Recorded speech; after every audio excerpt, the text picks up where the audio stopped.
1883 সালের 27 অগস্ট পৃথিবীর ইতিহাসে রেকর্ড হওয়া সবচেয়ে জোরালো বিস্ফোরণটি ঘটেছিল ইন্দোনেশিয়ার সুন্ডা প্রণালীর ছোট্ট আগ্নেয়গিরি দ্বীপ ক্রাকাটোয়ায়।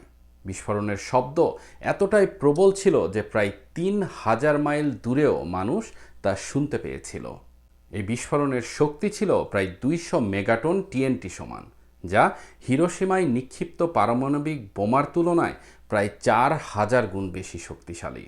আর এই ঘটনার পরবর্তী সুনামি ও ধ্বংসযজ্ঞে প্রায় 36,000 মানুষ প্রাণ হারায়। পুরো দক্ষিণ পূর্ব এশিয়া কেঁপে ওঠে এবং পৃথিবীর জলবায়ু বদলে যায় পরবর্তী 3 বছর ধরে। ক্রাকাটোয়া ছিল ইন্দোনেশিয়ার জাভা ও সুমাত্রার মাঝের সুন্ডা প্রণালীর একটি আগ্নেয়গিরির দ্বীপ। এটি ছিল পৃথিবীর সবচেয়ে সক্রিয় আগ্নেয়গিরি অঞ্চলের অংশ, Pacific ring of fire. Earth's surface is not one solid piece. It's made of giant tectonic plates. When two plates meet, এই অঞ্চল সক্রিয় হয়ে উঠেছিল কারণ অতীতে টেকটনিক প্লেটগুলো একে অপরের দিকে সরে এসেছিল এবং একটি প্লেট আরেকটির নিচে ঢুকে যাচ্ছিল। এ প্রক্রিয়াকে সাবডাকশন বলা হয়। সে সময় ভারতীয় অস্ট্রেলিয়ান প্লেট ধীরে ধীরে ইউরেশিয়ান প্লেটের নিচে ঢুকে যাচ্ছিল। এতে ভূগর্ভে প্রচুর চাপ, তাপ এবং গলিত ম্যাগমা জমা হয়েছিল। ক্র্যাকাটোয়ার নিচেও বছরের পর বছর ম্যাগমা জমতে থাকে। অবশেষে সেই চাপসীমা ছড়িয়ে গেলে 1883 সালে ঘটে ভয়াবহ অগ্ন্যুৎপাত। 1883 সালের কয়েক মাস ধরে ক্র্যাকাটোয়া অগ্ন্যুৎপাতের বিভিন্ন পূর্বাভাস দিতে শুরু করেছিল। দ্বীপের আশেপাশে ছোট ছোট কম্পন অনুভূত হচ্ছিল। আগ্নেয়গিরির মুখ থেকে ধোঁয়া এবং আগুনের ঝলক দেখা যাচ্ছিল এবং সাগরের পানি হঠাৎ রং বদলে অস্বাভাবিক আচরণ করছিল। স্থানীয় জেলেরা বলতেন সমুদ্র যেন ফুটছে। প্রাণীরাও অস্বাভাবিক আচরণ দেখাতে শুরু করে। পাখিরা একের পর এক অঞ্চল ছেড়ে পালিয়ে যাচ্ছিল। কিন্তু 1883 সালে আগ্নেয়গিরিবিদ্যা এতটা উন্নত ছিল না যে এসব সংকেত দেখে সরকার বা বিজ্ঞানীরা বড় ধরনের বিপর্যয়ের আশঙ্কা করতে পারতেন। তাই মানুষ জানত না তাদের সামনে কি ভয়ঙ্কর পরিণতি অপেক্ষা করছে। 26 অগস্ট দুপুরে ক্র্যাকাটোয়া হঠাৎ প্রবল শব্দে অগ্ন্যুৎপাত শুরু করে। ধোঁয়া ও ছাই উঠে যায় আকাশের 30 থেকে 35 কিলোমিটার পর্যন্ত। রাতে পুরো এলাকা অগ্নিশিখায় আলোকিত হয়ে ওঠে। কিন্তু প্রকৃত বিপর্যয় শুরু হয় 27 অগস্ট সকালে। সেই দিনে পরপর 4টি বিশাল বিস্ফোরণ ঘটে, যার মধ্যে শেষ দুইটি পৃথিবীর ইতিহাসে সবচেয়ে শক্তিশালী আগ্নেয়গিরির বিস্ফোরণ হিসেবে বিবেচিত হয়। বিস্ফোরণের তীব্রতায় ক্রাকাটোয়া দ্বীপের 2/3 উড়ে যায়। ম্যাগমা চেম্বার ধসে পড়লে সৃষ্টি হয় ভয়াবহ সুনামি।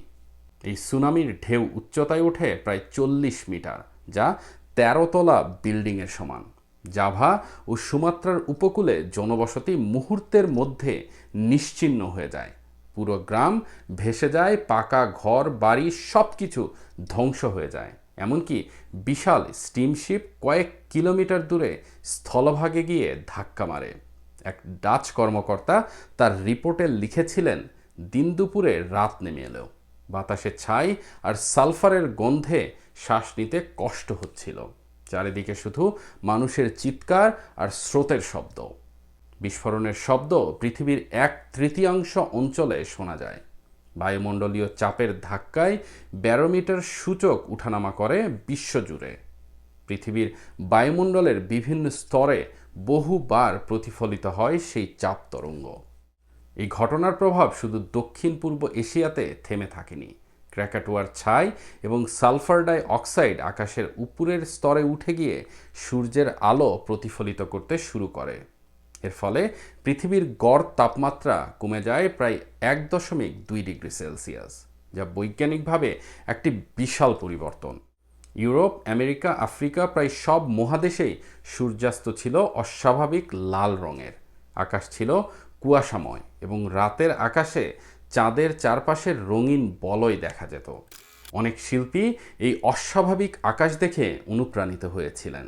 বিশেষ করে নরওয়ের শিল্পী এডওয়ার্ড মম্ক তিনি তার চিত্রকর্ম দ্য স্ক্রিম আঁকার সময় এই ধরনের লাল অস্বাভাবিক আকাশ এঁকেছিলেন।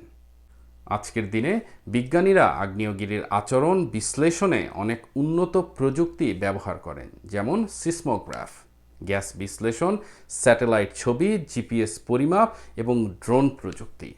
সিসমোগ্রাফ আগ্নেয়গিরির নিচে ম্যাগমার চলাচলের সংকেত দিতে পারে। গ্যাস বিশ্লেষণে দেখা যায় ম্যাগমা উঠতে থাকলে সালফার ডাই অক্সাইড এবং কার্বন ডাই অক্সাইডের মাত্রা বেড়ে যায়। স্যাটেলাইট আগ্নেয়গিরির উষ্ণতা, ঢাল ও পৃষ্ঠের পরিবর্তন নজরদারি করে। ড্রোন প্রযুক্তি সরাসরি আগ্নেয়গিরির মুখের কাছে খুব কাছে গিয়ে তথ্য সংগ্রহ করতে পারে, যা বড় বিস্ফোরণের আগাম সংকেত দিতে সহায়তা করে। এই প্রযুক্তিগুলো থাকলে হয়তো 1883 সালের বিস্ফোরণ কখনোই এত প্রাণঘাতী হতো না।